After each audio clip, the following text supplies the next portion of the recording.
여러분, 여호수아 강의 21번째 시간입니다.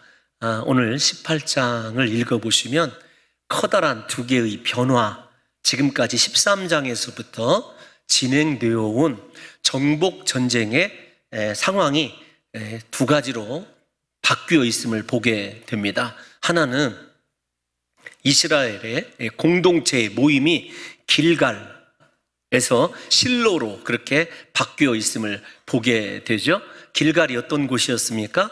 요단강을 하나님의 도우심으로 무사히 건너게 되고 요단강에서 취한 돌들로 제단을 쌓았던 곳이 길갈입니다. 그동안에 정복 전쟁의 전초기지 역할을 했던 이 길갈을 떠나서 이스라엘 백성들이 실로에 회막을 짓게 되고 모이게 됨으로써 이제 정복 전쟁이 사실상 끝이 나게 되고 하나님께 예배하는 예배 공동체로 이스라엘의 모든 정치 행태가 바뀌었다라는 것을 우리가 알 수 있습니다. 이 실로의 이스라엘 백성들이 오늘 본문을 보게 되면 모여서 어떻게 하면 가나안 땅을 완전한 하나님의 나라로 이룰 것인가, 그들을 가나안으로 보내신 하나님의 뜻과 섭리를 이루기 위한 마지막 그들의 노력하는 장면이 18장에 담겨져 있어요. 먼저 우리가 생각해야 될 것, 이제 실로 앞에 모여있는, 실로의 회막 앞에 모여있는 이스라엘의 모습들을 우리가 잠깐 살펴봐야 합니다. 같이 모든 공동체가 하나님의 임재 앞에, 회막 앞에 모여있지만 그들의 처지와 상황은 극과 극입니다. 우리가 잘 아는 대로 5개의 지파, 요단 동편에 자리를 잡은 지파를 포함해서 요단 서편에 진입하자마자 하나님께서 명하신 대로 제비 뽑아 분배받은 땅을 정복한 이 이스라엘의 2개 반지파와 나머지 7지파의 처지가 완전히 다르다는 것을 보게 됩니다. 무슨 말인가 하면 하나님의 말씀대로 정복 전쟁을 완벽하게 수행한 요셉 지파와 유다 지파는 하나님 앞에서 서 있는 그들의 모습이 당당하고 뿌듯할 수 있습니다. 완전한 정복은 아니었지만 그래도 하나님께서 정하여 준 인생의 지계표대로는 그들이 땅을 차지하고 있기 때문에 그렇습니다. 그에 반하여서 오늘 우리가 읽은 18장 2절을 보게 되면 7개 지파가 아직도 가나안 땅에 들어가 있습니다. 정복 전쟁이 완전하게 정리되어 있지만 그들이 기업으로 누릴 땅을 차지하고 있지는 않는 것을 보게 됩니다. 이 말씀을 묵상하면서 마태복음에 나오는 예수님의 5번째 설교인 종말의 설교, 마태복음 25장에 보면 예수 그리스도, 심판주이신 그리스도 앞에 양과 염소가 나뉘어져 있는 듯한 이 종말의 모습을 바라보는 것 같아요. 어떤 지파는 분깃을 받아서 여호와의 기업이 되는 성공적인 인생을 맞이하여서 하나님 앞에 은혜스러운 모습으로 서 있고, 다른 7개 지파는 아직도 전쟁이 끝났습니다만 기업을 얻지 못하여서 회막 앞에 부끄러운 모습으로 서 있는 이 모습을 저와 여러분들이 한번 눈으로 상상해 보셨으면 좋겠습니다. 이러한 모습을 바라보면서 우리 인생이 이럴 수 있겠다는 생각이 들어요. 나의 삶의 마지막 날 예수님 앞에 서 있을 때, 주님, 주가 명하신 모든 일들을 제가 다 이뤘습니다, 이렇게 고백하면서 하늘의 면류관을 바라보고 당당하게 그리스도의 보좌 앞으로 나가는 성도와, 구원받기는 하였지만 하나님께서 부탁하신 말씀대로 살지 못하여 책망이 두려워 고개를 떨구고 있는 다른 이 삶을 가지고 있는 이 지파가 나뉘어져 있는 것을 생각해 보면서 오늘 이 예배 공동체 앞으로 나오신 사랑하는 성도 여러분들과 제가 만약에 이곳에 하나님이 서 계시고 여러분들을 향하여 명령하셨던 그 명령에 성취 정도가 우리가 각기 다를 것 아니겠습니까? 우리 성도 여러분들의 이 하나님 앞에서의 서게 될 모습을 한번 그려보시고 부디 이 여호수아 18장을 살펴보면서 사랑하는 성도 여러분들과 저의 인생의 종말의 모습이 예수 그리스도께서 십자가에서 다 이루었다 이렇게 말씀하시는 행복한 마지막 모습을 가지셨듯이 저와 여러분들의 인생의 모습도 주님께서 내게 명령하신 것 다 이루었습니다 이렇게 외칠 수 있는 귀한 성도들 되시기를 예수님의 이름으로 축원합니다. 부디 오늘 이 예배 시간에 한 번 정도는 내 모습이 어떨 것인가 라고 하는 것을 눈으로 그려보았으면 좋겠습니다. 그러면 왜 이렇게 하나님의 임재 앞에서 어떤 지파는 모든 것을 다 누린 당당한 모습으로, 어떤 지파는 실패한 부끄러운 모습으로 서 있게 되었는가라고 하는 것을 잠시 생각해 보면 이것에 따른 견해는 다양합니다. 그런데 제가 이렇게 좀 요약을 해보면 두 개의 견해로 나누어 볼 수 있고 이 두 개의 견해는 결코 또 별개가 아니라는 것을 알 수 있어요. 무슨 말씀이냐면 왜 7지파가 가나안 땅을 완전하게 정복하지 못했는가? 첫 번째 견해는 그들이 영적인 나태함에 이르렀기 때문이라는 것입니다. 현실에 안주하느라, 현실과 타협하느라 하나님이 주신 사명을 온전히 자각하고 감당하지 못했다는 것입니다. 무슨 말이냐 하면 이런 거예요. 가나안 땅에 들어왔으니 우리가 농사하는 사람으로 바뀌었습니다. 가나안 사람들의 농사하는 법도 배우고 그들의 문명과 문화도 배워야 하겠습니다라고 하는 인간적인 생각을 가지고 그들도 우리와 함께 살아야 된다라고 생각하는 하나님의 말씀이 아닌 인본주의적인 신앙에 사로잡혀 있기 때문에 가나안 땅, 자기 자신들이 받아야 될 기업을 차지하지 못했다고 하는 견해입니다. 일면 우리가 일리가 가는 대목이 충분히 있으리라고 생각이 되어집니다. 그러나 그 속에는 이 견해와 상관없이 어떤 것이 들어있냐면요, 지금 상황에 대하여 가나안 땅에 들어가서 그리고 가나안 사람들을 자신의 노예로, 종으로 부릴 수 있다고 생각하는 자기 자신만이 가지고 꿈꿨던 인생의 야망이 너무도 컸기 때문에 하나님의 명령을 온전히 준행하지 못했다라고 보는 것도 우리가 한 번쯤은 생각해 봐야 합니다. 하나님이 주시는 명령을 순종하는 것이 인생의 제일 목적이 아니라 세상 사람들과 동일하게 세상적인 관점에서, 사람의 관점에서 성공이 어떤 것이고 축복이 어떤 것인지를 그리느라 하나님의 말씀을 망각해버린 이 7지파의 모습을 우리가 생각해 봐야 한다는 것입니다. 부디 우리 사랑하는 성도 여러분들과 저의 인생의 축복이 하나님 손에 있습니다. 그렇다고 한다면 하나님의 말씀을 온전히 이루는데 진정한 행복이 있어요. 제가 그렇게 많이 살아본 건 아니지만 이 세상 소유, 사람들의 인정 다 귀합니다. 그런데 그런 것들이 진정한 예수 믿는 사람으로서 행복을 가져다 준 적은 없는 것 같아요. 무엇이 행복하냐면 하나님의 부탁하신 말씀을 이루었다고 생각했을 때, 하나님의 뜻대로 준행했다고 생각했을 때, 그때는 진실한 하나님이 내게 주시는 평안과 행복이 있더라는 말씀입니다. 우리 성도 여러분들에게 인생의 행복의 기준이 하나님과 동행하며 그분의 소원을 이루어질 때, 여러분 생각해 보세요.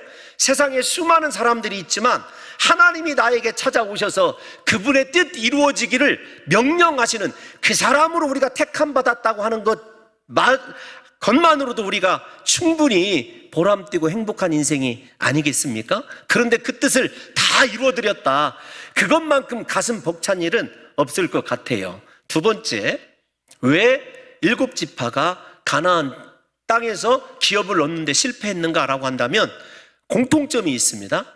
우리가 요단 동편과 서편으로 나누지요. 항상 요단 동편에는 먼저 모세로부터 땅을 차지한 2개 반지파가 있어요. 르벤, 갓, 므낫세 반지파 이렇게 있어요.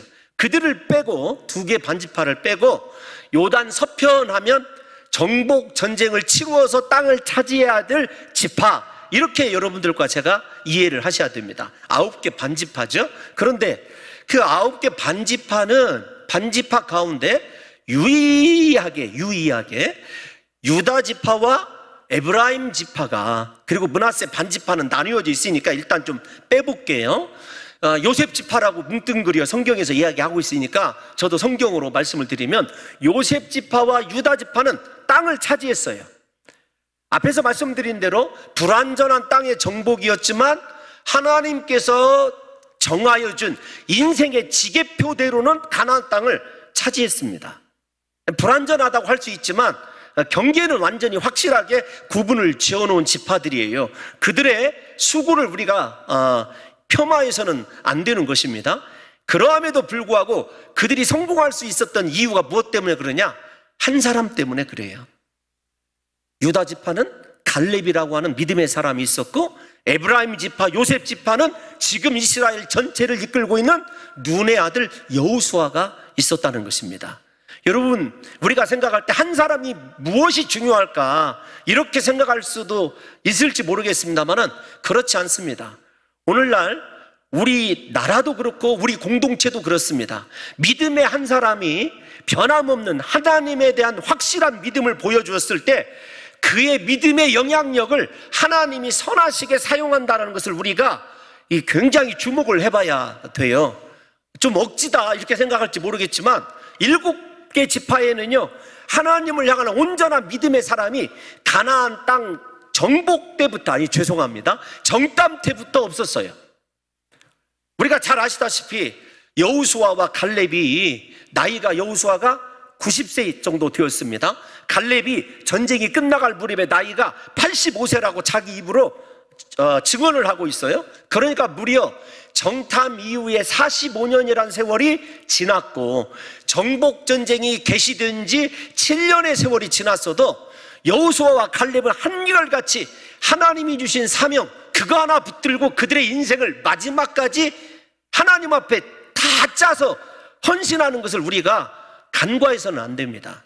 우리 사랑하는 성도 여러분들과 이 시대에 저에게 필요한 것은 다른 사람이 아닙니다. 세상적으로 스펙이 좋고 뛰어나고 모든 직업 면에서 사람들에게 각광받는 사람이 필요한 것이 아니라 믿음의 사람, 그리고 하나님이 주시는 믿음의 시각으로 인생을 바라볼 줄 아는 한 사람이면 적어도 자기 지파는 하나님이 주신 명령을 수행할 뿐만 아니라 반드시 모두가 누려야 될 그들 지파만의 지경과 축복을 허락받을 수 있다는 것입니다. 여러분, 우리가 잘 아는 대로 여호수아와 갈렙은 10명의 정탐꾼들과 달랐죠. 10명의 정탐꾼들은 그곳 아낙 자손들은 강대하고 철병거를 가졌고 우리는 그들 앞에 서게 되면은 메뚜기 같다고 고백했던 사람들입니다. 그래서 사람들로 하여금 낙담하게 만들었던 사람이에요. 그러나 여호수아와 갈렙은 정탐할 때부터 이 땅은 하나님이 주신 땅이다, 하나님이 우리와 함께함으로 말미암아 그들은 우리의 밥이다라고 인정했던 사람 아니겠습니까? 아무리 절망적인 순간에서도 세상을 바라보는 그들의 시각, 인생을 해석하는 그들의 시각은요, 하나님을 향한 믿음으로 철두철미했다는 것을 우리가 아셔야 되고, 그러므로 우리 인생도 마찬가지입니다. 하나님이 내게 부탁하신 모든 일을 다 준행하고 내 인생의 마지막까지 선한 싸움을 싸우고 달려갈 길을 마치게 하는 것, 다름이 아니라 믿음이라고 하는 것을 우리 성도 여러분들과 제가 인식하시면서 적어도 하나님은 믿음의 사람들을 통하여 그분의 선한 영향력을 공동체에 행사하시고 끼치고 계시다라는 것을 잊지 마시고 우리가 오늘 우리의 믿음을 좀 한번 생각해 보았으면 좋겠어요. 그런데 이 믿음의 사람이 없었던 이 지파를 향하여 여호수아가 이렇게 이야기를 합니다. 우리 3절 말씀 한번 읽어볼까요? 본문 3절 시작. 여호수아가 이스라엘 자손에게 이르되 너희가 너희 조상의 하나님 여호와께서 너에게 주신 땅을 점령하러 가기를 어느 때까지 지체하겠느냐. 아멘. 잠시만 띄워놔 주시면은요, 한 개의 완료형이 두 개의 동사를 지배합니다. 어떤 것이냐면 이미 주셨다, 하나님이 이미 주셨다라는 거예요. 차지하고 있지 않은 땅이지만 주셨다는 겁니다. 그 다음에 여러분 점령하라는 말을 취하다, 가지다라는 말로 번역을 하면 훨씬 더 본문이 매끄럽게 우리에게 들어옵니다. 하나님 앞에서 이미 허락받은 땅인데 왜 너 그거 손으로 잡지 않느냐, 그런 뜻입니다. 그리고 여호수아가 책망하는 말 가운데 가장 두려운 말이 어떤 말이냐면 지체하다라고 하는 말입니다. 여러분, 먼저 하나씩 좀 생각을 해보면 이스라엘 백성들은 그저 하나님이 주신 것 자신들의 손으로 취하기만 하면 됐어요, 이 7개의 지파가. 그런데 왜 취하지 아니했는가 하면은요, 그들에게 지체하다라고 하는 말이 원인이자 그 이유입니다. 이 지체하다라고 하는 히브리어는 라파라는 말이에요. 긍정적으로 쓰이기도 하는 말이지만 부정적으로 많이 쓰입니다. 어떤 것이냐면 게으름을 피우다, 그 다음에 무언가 미련을 갖다, 이런 뜻을 가지고 있어요. 그러니까 정확히 말씀을 드리면 게으름을 피우는데 그것에 대한 이유가 무엇이냐면 미련입니다. 무엇에 대한 미련인가를 한번 생각해 보려면 저 동사가 어디에 쓰여 있는가를 한번 생각해 보면 쉽게 조금 이해할 수 있어요. 저 동사가 우리가 잘 아는 아브라함의 조카 롯이 천사의 경고를 듣고 소돔과 고모라를 벗어나는 장면에 등장하는 단어입니다. 우리 창세기 19장 16절 말씀 한번 읽어보도록 하겠습니다. 16절 시작. 그러나 롯이 지체하며. 아멘. 저 단어예요. 롯이 왜 지체했을까요? 자신의 평생의 선택을 통해서 이루었다고 하는 물질과 소유에 대한 미련 아니겠습니까? 잘 들으셔야 됩니다.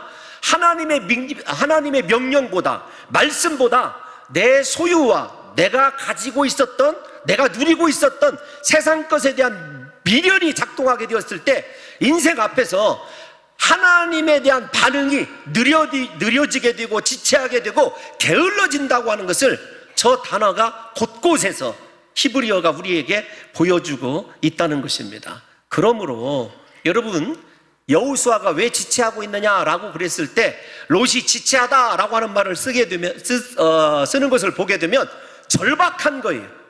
저 말을 다른 말로 제가 조금 각색을 해서 말씀드리면, 너 이번이 마지막 기회다, 이번 지나면 다시는 기회가 없다, 하나님의 심판이 있다라고 하는 말로 받아들여도 여러분 무리가 아닐 듯 싶습니다.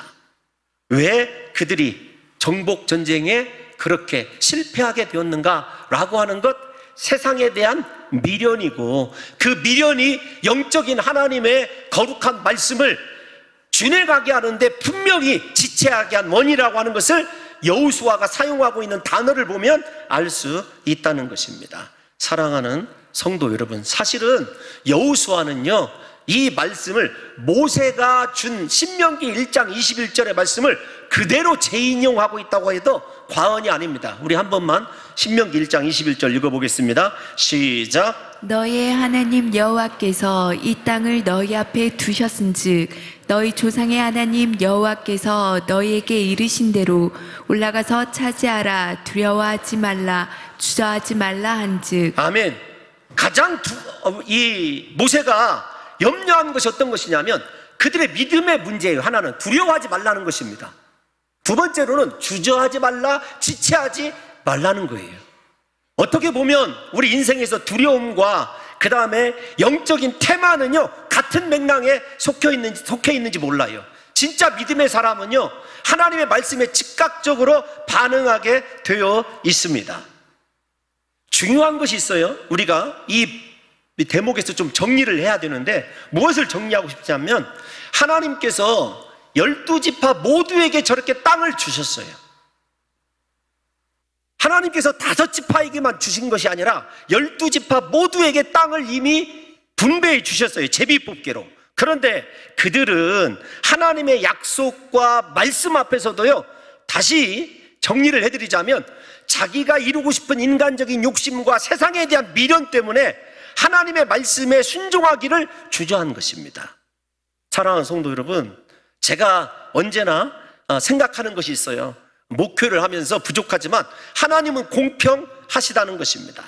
하나님께서는 그의 사랑하는 모든 자녀들에게 복과 은혜를 베풀어 주셔요. 아니, 이미 우리에게 은혜와 축복, 우리가 이 땅 가운데서 누려야 될 복은 다 주십니다. 그런데 그 축복을 자기 것으로 삼는 사람의 특징이 어떤 사람이냐면 믿음의 사람이라는 것입니다. 하나님의 은혜를 따라서 믿음으로 전진하는 사람들에게는요, 하나님께서 예비하신 모든 축복들이 스스로 주어지더라고요. 믿음을 보고 세상이 굴복하더라는 말씀입니다. 그 사람의 노력이 아니라 하나님께서 열어주시고 축복을 주시더라는 거예요. 그래서 이 세상을 살아갈 때 저와 여러분들이 반드시 하나님께 보여야 될 것이 무엇이냐고 물으신다고 한다면 저는 믿음이라고 그렇게 여러분들에게 외칠 수 있습니다. 사랑하는 성도 여러분, 여러분들의 지금 현 상황에서 고난의 길을 걷고 있으시든지 형통의 길을 걷고 있으시든지 우리의 신앙의 상태는 어떻습니까? 하나님께서 나에게 약속하신 그 축복의 기업을 향해서 믿음으로 좌고우면하지 않고 전진하는, 오직 하나님의 뜻을 이루는 가운데 나에게 주어질 축복이 펼쳐져 있음을 확신하면서 전진하는 믿음의 삶을 살아가고 있느냐는 거예요. 우리에게 지금 무엇이 필요한 줄 아십니까? 믿음의 사람이 어떻게 하나님 앞에서 현실적으로 축복을 받아내고 있는지를 이 18장을 통해서 우리가 생각해 봐야 돼요. 그래서 이 여호수아가 동일한 명령을 합니다. 13장, 14장, 18장에서 동일한 명령을 하는데 우리 4절 말씀 한번 읽어볼까요? 4절 말씀 시작. 너희는 각 지파에 3사람씩 선정하라. 내가 그들을 보내리니 그들은 일어나서 그 땅에 두루 다니며 그들의 기업에 따라 그 땅을 그려가지고 내게로 돌아올 것이라. 아멘. 일어나야 돼요. 뭐라고 얘기하냐면 내가 보낼 것이니까 일어나라는 것입니다. 지금 지체하고 주저앉는 곳에서 일어나야 되는데 그 일어나게 하는 것이 어떤 것이냐면, 다시 말씀을 드리지만 13장 14장에서 하나님께서 여호수아를 통하여 주시고 있는 명령은 한결같아요. 그 땅을 차지하라는 거예요. 밟고 또 밟는 땅은 하나님이 주시겠다고 약속하고 있는 것을 저와 여러분들이 잊어서는 안 되는 것입니다. 그러므로 오늘 우리에게 믿음의 사람이라고 한다면 오늘 결단해야 됩니다. 지금의 삶에 주저하고 있고 지체하고 있는 자리에서 일어나야 돼요. 그리고 하나님이 가라고 하는 땅을 향하여 달려갈 수 있는 믿음의 결단이 오늘 저와 여러분들에게 필요하다는 것입니다. 우리 인생을 설계할 때 가장 중요한 것이 무엇이냐고 한다면 믿음의 실제화입니다. 제가 왜 이렇게 말씀을 드리냐면 믿음을 대부분 추상적인 것으로 생각합니다. 지금 7개 지파의 이유가 저는 믿음의 부족이다 이렇게 말씀드리고 있어요. 왜 믿음이 부족하냐면 믿음이 두 눈에서 우리의 두 눈으로 목도할 수 있는 실제화하는 경험을 그들이 충분히 하고 있음에도 불구하고 모순 같지만 믿지 못하고 있어요. 아니 요단강을 건너는 거 경험했잖아요. 여리고성이 무너지는 것 경험했지 않습니까? 적어도 유다 지파와 요셉 지파가 땅을 정복하는 것을 바라보고 있으면서도 그들이 그 사건을 다른 사람의 사건으로 생각하고 내 사건으로는 그 사건을 끌어들일 줄 아는 지혜가 부족했다는 것입니다. 우리가 믿음의 정의가 무엇이죠? 히브리서 11장 1절 우리가 다 암송하는 말씀 아닙니까? 믿음은 바라는 것들의 실상입니다. 보지 못하는 것들의 증거예요. 보이지 않는 것들의 증거입니다. 우리가 믿음을 가지고 살아간다라고 하는 것은요, 내가 그리는 축복의 지도, 내가 원하는 삶, 하나님과의 믿음의 관계에 있으면은요, 그것들이 우리의 믿음을 따라서 반드시 하나님께서 이루어 주신다는 것을 저와 여러분들이 확신해야 돼요. 여러분, 이 상황과 비슷한 상황에 있었는데 믿음으로 인생을 바꾼 사람의 이야기가 있어요. 그게 누구냐면 아브라함 이야기입니다. 우리가 창세기 13장 17절 한번 다 같이 읽어볼까요? 시작. 너는 일어나 그 땅을 종과 횡으로 두루 다녀보라. 내가 그것을 내게 주리라. 아멘. 일어나라는 말과 그 다음에 너 그 땅을 종과 흉으로이지만 동서남북으로 한번 다녀보라. 다녀서 지도 그려와라. 그 말만 빠져있지 그것 내가 주리란 말, 뼈대는 확실히 동일하지 않습니까? 다시 말씀을 드리지만 지금의 상황이, 지금의 7개의 지파 상황과 우리가 읽고 있는 이 창세기 13장 17절에 아브라함이 겪은 상황과는요 거의 비슷합니다. 아니, 아브라함이 더 처참할 수 있어요. 왜냐하면 저 말씀을 주실 때가 어느 때냐면 아브라함의 조카 롯이 함께 거하면서 양떼와 소떼가 번성하기 시작합니다. 아브라함의 목자와 조카 롯의 목자가 싸워요. 이방 민족들 앞에서 다투는 하나님의 자녀의 모습을 보이기를 싫어해서 아브라함이 자신의 소유, 이 중요합니다. 자신의 것을 포기합니다. 내려놓습니다. 양을 많이 소유하는 것보다 세상 사람들 앞에서 부자가 되어서 살아가는 것보다 하나님의 자녀다운 삶을 선택하는 것이 옳다라고 생각을 한 거죠. 그래서 뭐라고 얘기하냐면 조카 롯에게 네가 좌하면 내가 우할 것이고, 예를 들면 네가 동쪽으로 가면 내가 서쪽으로 갈 것이라는 얘기예요. 선택권을 먼저 롯에게 주죠. 그런데 사실 그들의 눈앞에 펼쳐져 있는 것은요, 두 갈래의 길이 펼쳐져 있어요. 두 가지 선택의 옵션이 있다는 말씀입니다. 그런데 아브라함도 속으로는 얼마나 소할 땅으로 가고 싶었겠습니까? 소할 땅 하면 지경이 넓은 지경을 얘기해요. 좁혀서 얘기하면 소돔과 고모라가 속해 있는 곳을 이야기합니다. 소알이라고 하는 지역에 소돔과 고모라가 성읍으로 존재하는 것이에요. 그런데 그 소알 땅이 얼마나 양을 치고 자신의 사업을 확장시켜 가는데 중요한 요소이냐면 하나님께서 이렇게 말씀해 주셔요. 여호와께서 그 땅을 멸망시키기 전이었으므로 여호와의 물된 동산 같고 애굽 땅과 같았더라. 무슨 말입니까? 목축하는데 이보다 더 좋은 땅은 없다는 거예요. 근데 아브라함이 다시요, 하나님의 자녀다운 삶을 선택하기 위해서 자신의 소유를 내려놓는 거예요. 자기를 포기하는 겁니다. 아니나 다를까 롯이 소할 땅을 선점을 합니다. 그런데 때로는요, 하나님이 조금, 이게 제가 부정적인 표현이 아니라 우리가 이해하기 힘든 말씀을 하실 때가 있어요. 어떤 것이냐면 그 밤에 나름대로 아브라함도 낙심되어 앉아 있었겠죠. 하나님께서 아브라함을 일어나라, 너 일어나봐. 그 다음에 뭐라고 얘기하냐면 소돔과 고모라 소알 땅이 아니라 지금 취해야 될 헤브론 땅을 보여주시는 거예요. 아브라함의 선택지가, 최종 선택지가 자동적으로 결정되었어요. 양떼를 절대로 키울 수 없는 산악지대로 결정이 된 거예요. 그런데 하나님은, 죄송합니다, 제가 이렇게 표현을 해서 하나님에 대한 부정적인 표현이 아닙니다. 우리 인간에게 때로는 이해할 수 없는, 아주 그냥 야, 너 동과 서, 남과 북으로 향하는 이 땅 내가 너에게 줄게.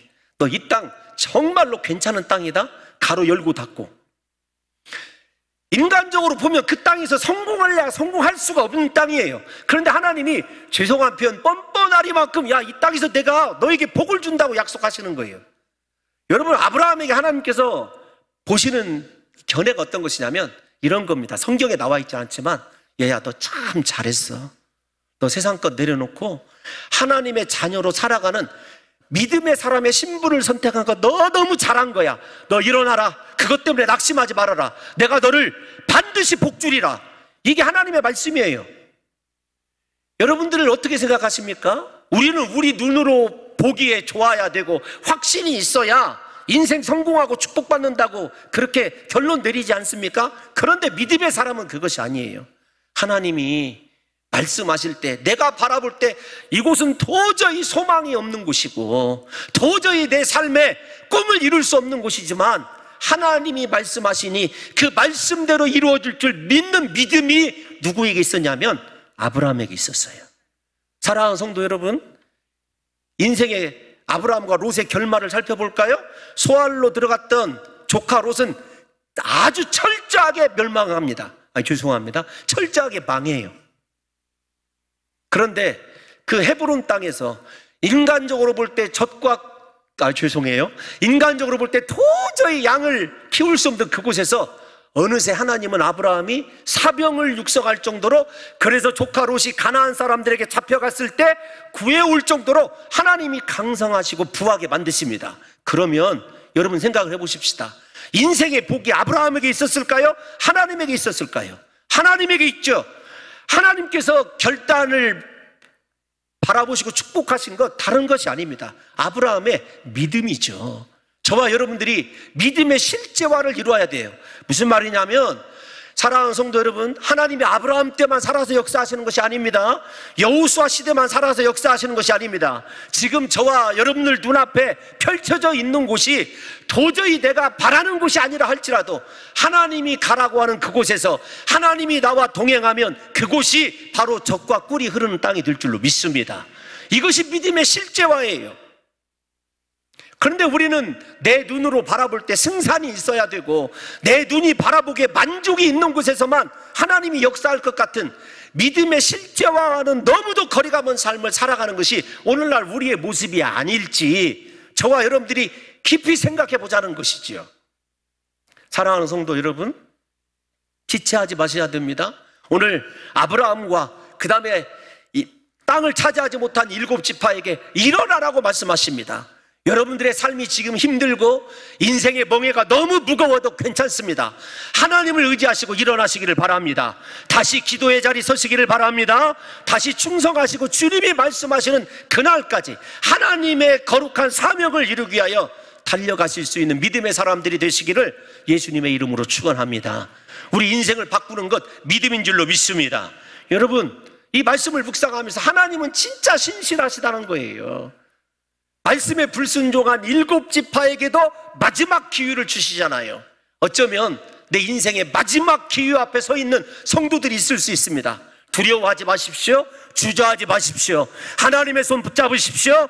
믿음으로 일어나서 하나님을 향하여 달려가시기를 예수님의 이름으로 축원합니다. 그것이 우리 인생의 승리의 법칙인 거예요.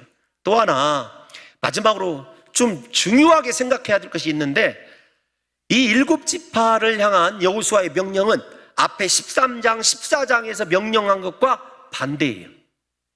무엇이 반대냐면 이런 겁니다. 13장, 14장에서 12지파에게 제비를 뽑았을 때에는 제비 뽑기를 먼저 한 후에 그들이 할당받은, 허락받은 땅을 정복해야 됐어요.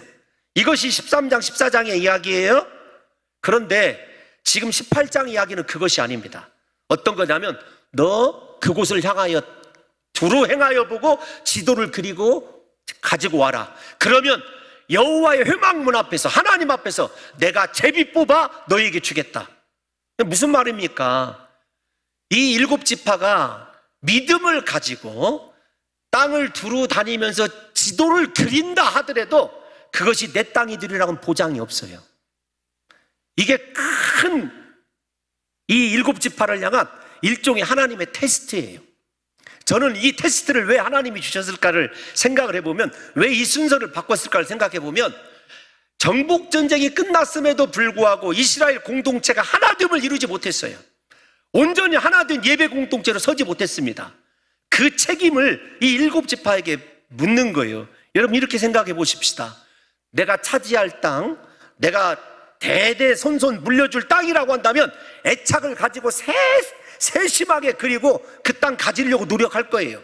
그런데 이 땅이 내 것이 된다고 하는 보장이 없는데 내가 그렇게 다른 지파를 위하여 지경을 확대하고 그 다음에 이왕이면 목축하는 데 좋고 우리 다른 지파가 살아가기에 행복한 축복의 지도를 그려올 수 있을까요? 여러분 어떠십니까? 우리 마음속에 어차피 내가 차지할 땅도 아닌데라는 생각이 들어올 수 있지 않을까요? 여러분, 이것을 극복하는 것이 그들의 마지막 미션입니다. 왜 그들이 마지막까지 몰려 있는가? 지금까지 충분히 설명을 해드렸어요.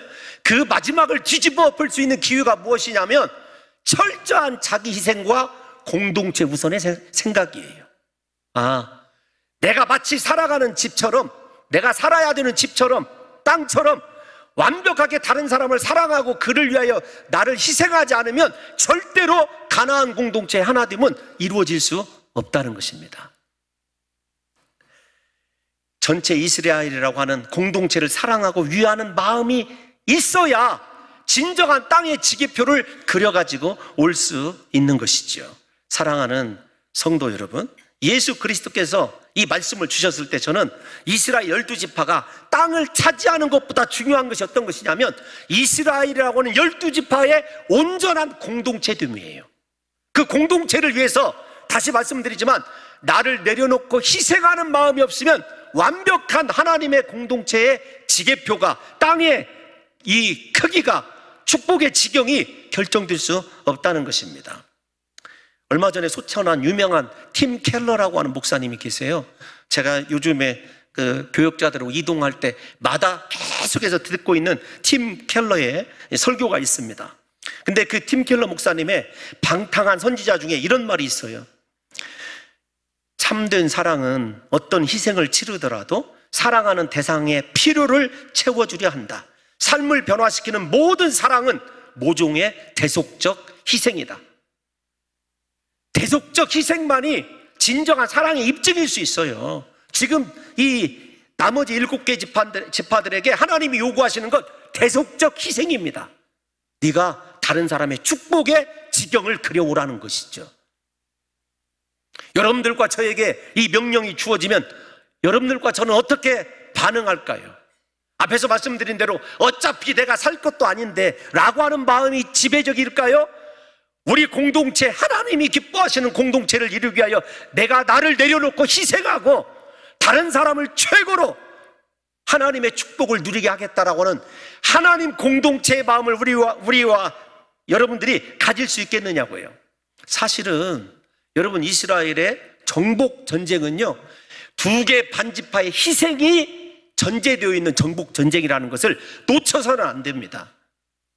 무슨 말이냐면 르벤, 갓, 므낫세 반지파를 우리가 폄하하지만 그들이 희생이 있었기 때문에 12지파가 가나안 정복 전쟁을 끝까지 수행할 수 있었다는 것을 확인해 봐야 돼요.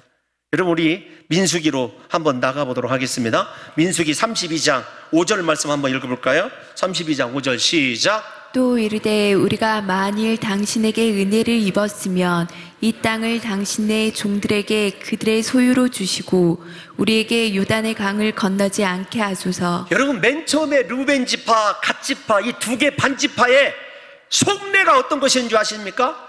아니, 우리 땅 받았는데 이제 요단강 건너가기 싫어요. 우리는 여기서 살래요예요. 그 말을 듣고 모세가 책망을 하기 시작합니다. 6절, 7절 연거푸 읽어볼게요. 시작. 모세가 갓 자손과 르벤 자손에게 이르되 너희 형제들은 싸우러 가거늘 너는 여기 앉아 있고자 잠깐만요. 하느냐.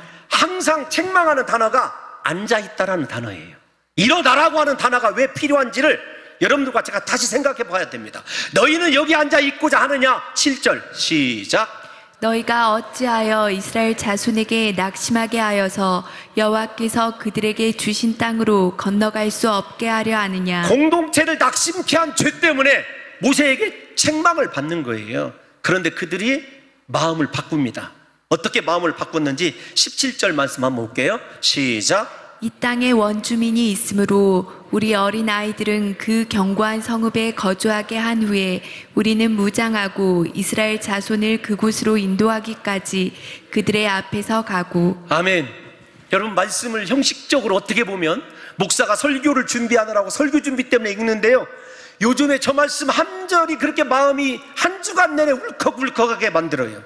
너 같으면 축복 다 받아놓고 다른 사람을 위하여, 죄송합니다, 세속적인 표현을 써서 총알바지가 되기 위하여 맨 앞에서 다른 사람을 위하여 희생하는 삶의 희생정신을 발휘할 수 있겠느냐. 여러분, 이스라엘의 가나안 정복전쟁은 저렇게 2지파가 앞장서서 싸우기로 약속하고 희생하는 것을 바탕으로 이루어진 전쟁입니다. 그런데 마지막 전쟁의 마무리에서 하나님이 요구하시는 것이 어떤 것이에요? 7지파지만 그들에게 서로를 위해서 희생하고 서로를 위하여 사랑하고 너희 서로 앞장서서 고난 앞에 서라고 하는 것이 하나님의 마지막 명령인 거죠. 여러분, 설교를 준비하면서 톨스토이의 이야기, 책 가운데 나오는 이야기 우리 방송팀에서 찾아놨더라고요. 여러분, 한 번만 같이 읽어볼까요? 시작. 다른 사람을 위하여 희생하는 것이야말로 진정한 사랑이다. 다른 사람과 다른 살아있는 것들을 위하여 나를 버리는 이런 사랑이야말로 진정한 사랑이고, 이런 사랑에서 우리는 복된 삶과 더불어 세상에 나온 보답을 얻으며 세상의 머릿돌이 되는 것이다. 아멘. 한 주간 내에 생각했던 것, 너 봉동중앙교회 머릿돌이냐? 너 봉동중앙교회 성도들을 앞에 서서 정말로 고난과 희생을 감당할 수 있는 목사냐? 사랑하는 성도 여러분, 하나님이 우리에게 말씀하십니다. 너 괜찮아. 믿음의 자리에서 일어나서 내가 너에게 주기로 약속한 땅을 향하여 전진하라. 그 전진하는 가운데 우리에게 필요한 것, 봉동중앙교회라고는 공동체를 위하여 우리가 함께 희생하고 헌신하는 사랑의 마음이 있게 될 때 하나님께서 저와 여러분들에게 부탁하신 인생의 축복의 지도가 이루어지는 놀라운 역사가 일어나게 될 줄로 믿습니다.